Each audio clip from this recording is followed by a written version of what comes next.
Good morning all. Right, obviously I feel like I owe you guys a video and it's about time I actually crack on with some of my own stuff. Been doing a few things this morning, done some power runs on an ST and stuff like that. Had a little Fiesta in before this for some power runs, blah blah blah. But here's the point, this is what I need to get done. Edd-gasket, my little Renault van. You haven't seen this on the channel in ages. If you haven't, go back, watch some of my older videos. Basically, it's a 1980s Renault Extra van. This is a petrol van, and it comes with the 1.4 C1J engine. This is exactly the same engine, pretty much, as what is in the Renault 5 GT Turbo. And if you go back a few videos, you will see I built this lovely, fully forged C1J Turbo. So it's got a new crankshaft in it, it's got a set of max speeding steel rods in it, some Woosner pistons, it's got new liners, it's all been cleaned, it's all been decked. The cylinder head, I sent that off to Andrew at ALD, ported and polished. Tom at Tom Barkley Racing donated me a camshaft, so it's got some unknown Larry camshaft in it. It's on a max ECU. If you go back to my other videos, you see the video I did converting it to fuel injection. I made my own trigger wheel kit here. So basically there's a 20-tooth wheel that sits on the distributor and then a Zetec VR sensor mounts in this lovely billet distributor cap and picks up on the trigger wheel. The ECU controls it, and then I've got a Volkswagen coil. And obviously I've got a fuel injection inlet manifold made by Zach at Zoo Speed with a set of 600cc end-feed injectors and obviously a full Zetec throttle body. So the plan today is, I haven't got too much time, but the plan today is I want to get that engine in the hole. I know that gearbox is dead, but I do have another gearbox up there. The problem with the gearbox up there, it came out of a Renault 5 Turbo that sat in a field for about 10 years. And I thought, that'd be all right, the box will be fine, won't be anything wrong with it. When I drained the gearbox oil out of it, a load of water came out the bottom of the gearbox. I was like, ah, crap. But it wasn't rusty water, it was just like water that obviously got in there and was mixing with the gear oil. So it all turns over and it sounds okay, but this gearbox is hanging, so I don't really want to put the new engine in on this gearbox back in the hole. So what my plan is I'm going to get the Renault 5 Turbo gearbox from up there, fit that.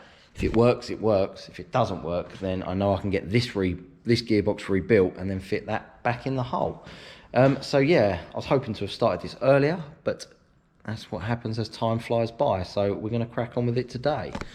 I've already started doing loads of bits. As you can see, I've pulled the rad out, I've disconnected all the hoses, I've took the inlet manifold and the turbo off of it. I've got like a max speeding GT25 style turbo, GT28 sort of frame turbo. Might be a bit big for the application. I'm not going for loads and loads of horsepower because it is a 1980s van at the end of the day. But I'd like a solid, 200 wheel horsepower, maybe something like that. I think that's quite usable in a little van like this anyway. But we'll see what happens when we get carried away. The new clutch I've got is only really rated for about 200 horsepower anyway, so that'll probably be my limited factor. But I don't want to put like a full-blown paddle clutch in there and have it all snappy on the road, because then I won't want to drive it. And I want to drive this van on the road. Obviously it sits on a set of gas coilovers. I've got my Renault Turbo wheels on there, they're 15s, and I think the van sits very, very nice. Got a side exit, oh look at that. Hang on, I'll be right back. I'm back. So, can't remember exactly where I was when I left off, but yeah, the plan of today is I want to get this engine out, and I want to get that engine in on that gearbox up there. I've got a new clutch in the back, got loads of bits and bobs, so let's crack on. Obviously, as you can see, I've stripped loads off. All I've got left to do really, I've drained all the oil, disconnected all the steering rack. I'm going to drop the whole subframe out. So all I realistically need to do is take the drive shafts out, drain the gearbox oil, and unbolt the subframe, and it should come down as a whole. So yeah, let's crack on. Excuse me. Right, been cracking on. I've undone the pinch bolts for the hub, so the shocks are all disconnected from the hubs now. Unbolted the caliper and cable tied them up there now. So when I unbolt the steering rack, all this should drop down as a whole with all the discs and everything. Probably just going to drop it down onto like a tyre or something. I did have an engine crane, but my pal's got it at the moment. That one's disconnected as well. Again, cable tied that up there. Yeah. Oops. That indicator split, so I will need to renew that anyway. But yeah, it's getting there. I got the car out from off the dyno because the customer's coming to get it.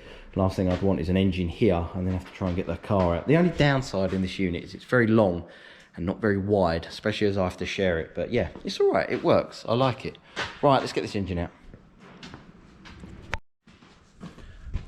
Got my little trolley ready, forgot I had this here. Front bolts are just up in there, they're little 16s, so I've loosened them right off. Back bolts are 21s, they're just up here, so I've loosened them off and it's all dropped down a bit, so I'm gonna lower the ramp down and then crawl around underneath and take the bolts all the way out and hopefully it'll end up on here. Just got to do a bit of lining up. Let's do it. Got the back bolts out. Woo. Just going in here, somehow trying.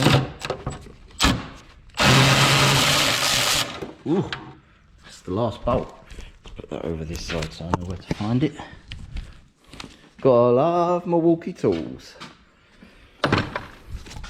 Hopefully.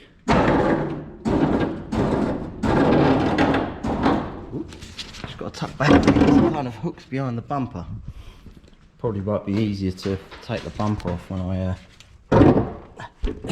refit it. Let's go up a bit more.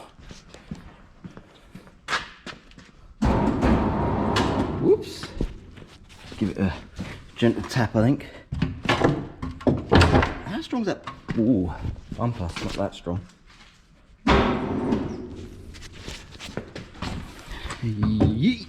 There she is.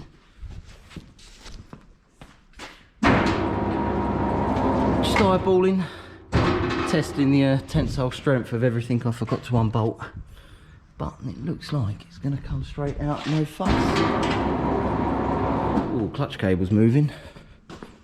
Yeah, look, that's hooked around the back of the subframe. I should be able to do that. That's it. Pull that tight like that.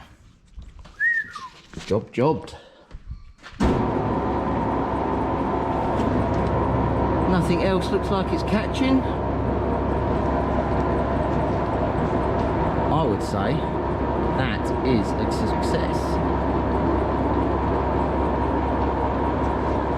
When I used to drive this van on the road, even with just a 1.4, obviously like non-turbo, when I was driving I heard a lot of banging and the engine swung around a bit, so I thought, it's probably going to need some sort of like an engine mount or something like that. And I thought it was a back mount. I thought it was this one here because it looked a bit crusty underneath. I'm just being tight. I should really put 3 mounts on it, but I could see that this one's been replaced. So I thought, well, I'll go for a back mount. So I ordered a back mount from CB Motorsport for all your Renault 5 and Renault Extra needs. Look him up on eBay, he sells absolutely everything. But I noticed it's actually this front one that snaps because, I don't know if I can do it with one hand, but if I grab the engine and lift, it's not actually attached. So, I'm going to order one of them as well, which is annoying because now would be the perfect time to fit it, but it is what it is. Right, let's crack on.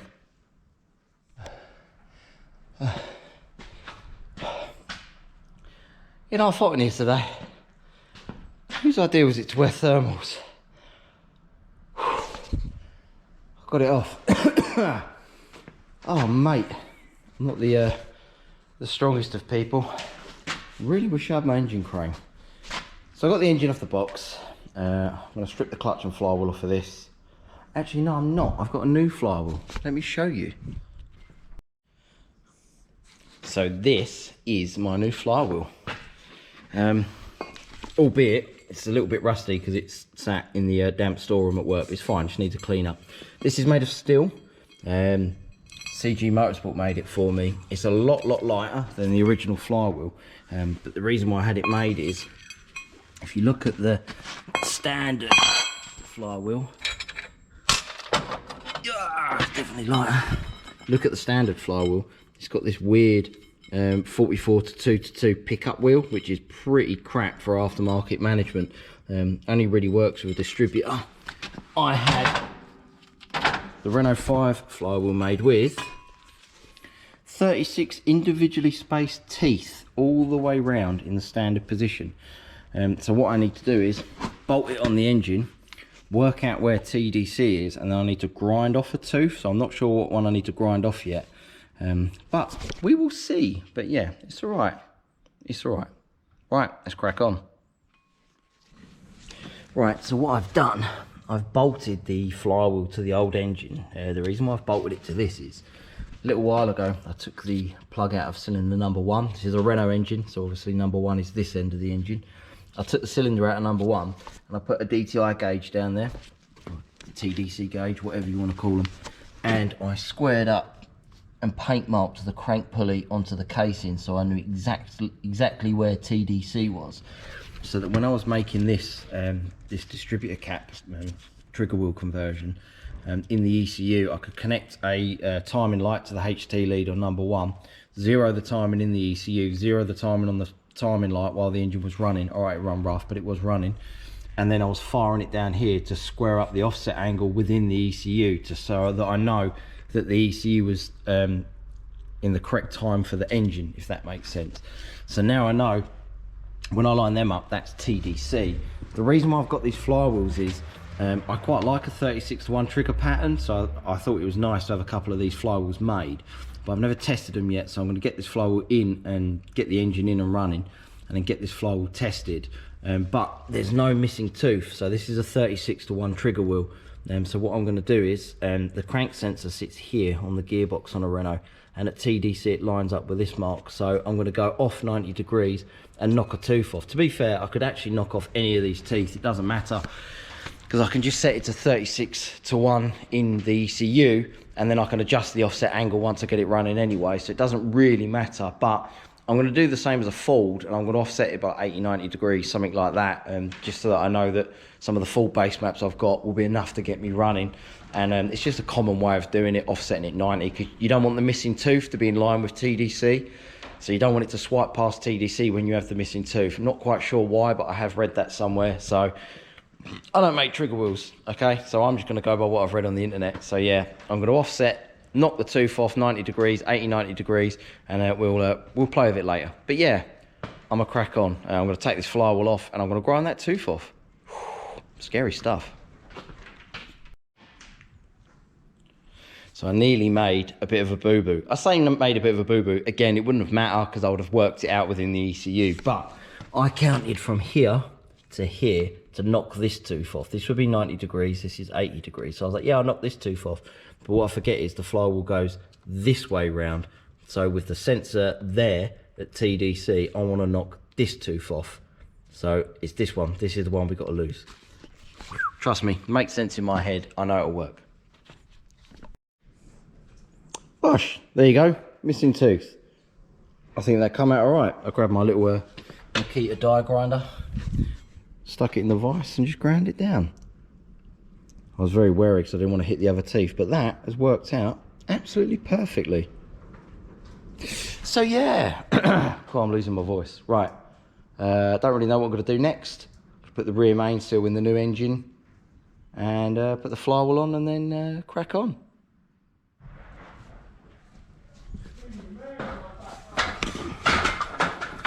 Great fan of ladders. Ow. Right, there's the gearbox. Oh look, Z-Tech Turbo. Right.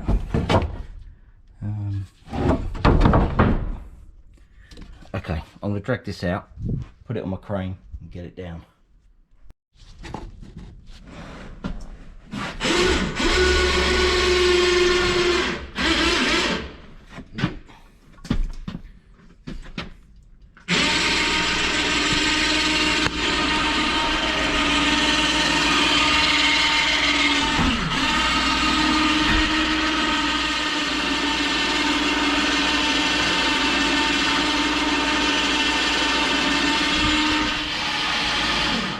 Last thing I wanted to do is push this ladder off and then I can't get down.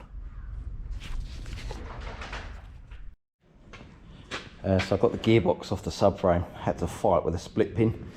They have a split pin that goes through the shaft there on the Renaults to hold them in, so I had to fight with that because I forgot to bring any punches with me. Got that shaft off, lifted the gearbox off the subframe. There is a slight few differences with this gearbox. That one's got a mechanical speedo, and this one's got an electric speedo, which doesn't matter because I can just feed the speed input into the max ECU, and when I fit a digital display I can just get speed up on that instead, and maybe put the display where the speedo was, so you know, 2 birds with 1 stone and all that. Yeah, other than that it looks pretty similar, looks like it will fit. I should think it does. They all look pretty much the same. This, my new engine that I built, I never put a sump on it because I nicked the sump out of my spares and I fitted it to that engine because this engine was going to have a turbo on it. I was going to put like 5-10 psi booster in and see how long it lasted, but it never unfolded because I got kicked out my last unit. So I need to pull the sump off of this engine. I've already drained the oil, I've upturned it, made a lovely big mess because obviously that's just how it goes. I'm going to get this sump off, I'm going to clean it up, I'm going to get the sump fitted to that engine. So yeah, that's what I'm doing now. I didn't film me cleaning up a sump. Wire wheel, cleaned all the old silicone off, made a mess, stuck it in the bin, loads of brake cleaner, loads of tissue, cleaned it all out, resealed it, new gaskets at the end, the little end seals that they have. Sealed both sides of them just to be sure, and then bolted the sump on and nipped them all down by hand. So sump is fitted. I need to get it off the engine stand now by myself without a crane, which is annoying. And once I've got it off the engine stand, I need to fit the rear main seal and then fit the flywheel and then fit the new clutch, and then I need to fit the whole lot to the new box and then the whole lot from the new box into the subframe. Let's crack on. Oh no, it's so I pick the engine up from here to here. My knee now hurts, my back now hurts, but it's okay. It's my own doing. I fitted the flywheel, I fitted the new clutch. I tried robbing the cover bolts from the other clutch, or from the other, yeah, the clutch off of that engine, but it turns out that the Renault 5 GT Turbo has a slightly bigger clutch. And that being, it has different thread holes in the flywheel. Luckily, when I sent the flywheel off to be made with the 36-1 trigger wheel, I sent them an actual Renault 5 GT Turbo flywheel because I would have been right unstuck by now. But yeah, it's okay. It's on, it's fitted, everything's tight. Need to grease it up, bolt it to that box. This box don't actually look too bad. I'm going to give it a clean out, but it all turns over okay. And I've had a peer through the drive shaft hole, and everything seems all right inside, and there's still a bit of oil in it anyway. So, well, it's here now, I'm just going to roll with it. So yeah, let's clean this up, get it bolted up and crack on. So, got the gearbox on. Obviously I put the, I swapped the fork over, didn't show that, and used the new release bearing that come with the new clutch. I put some hard to get to bits like the starter on and stuff like that. I don't want to make it too heavy, but it was a nightmare to get on because I'm by myself. So I tried the old method of sliding the box up to the engine and then like manhandling the engine trying to get the pair of them together and to like mate up, but it wouldn't happen. So I ended up standing the engine up on its nose, and then I obviously dropped the gearbox down onto it, and after a load of jiggling it went on. Basically I could really do with a hand today, but it's quite nice, I'm not gonna lie. I'm just chilling out, it's so quiet, there's no one here, there's just a nice breeze coming through the workshop, and I'm really enjoying working on my own stuff for a change rather than anyone else's. So yeah, next up, try and get that on there. I think what I'm going to do is use a ratchet strap around the ramp somehow, let the ramp down, lift the engine and box up, slide the subframe under, drop it onto it, bolt it all up. We'll just go with the flow, we'll go with the flow. Let's see how it works out. Right, really need my engine crane, that's what I need.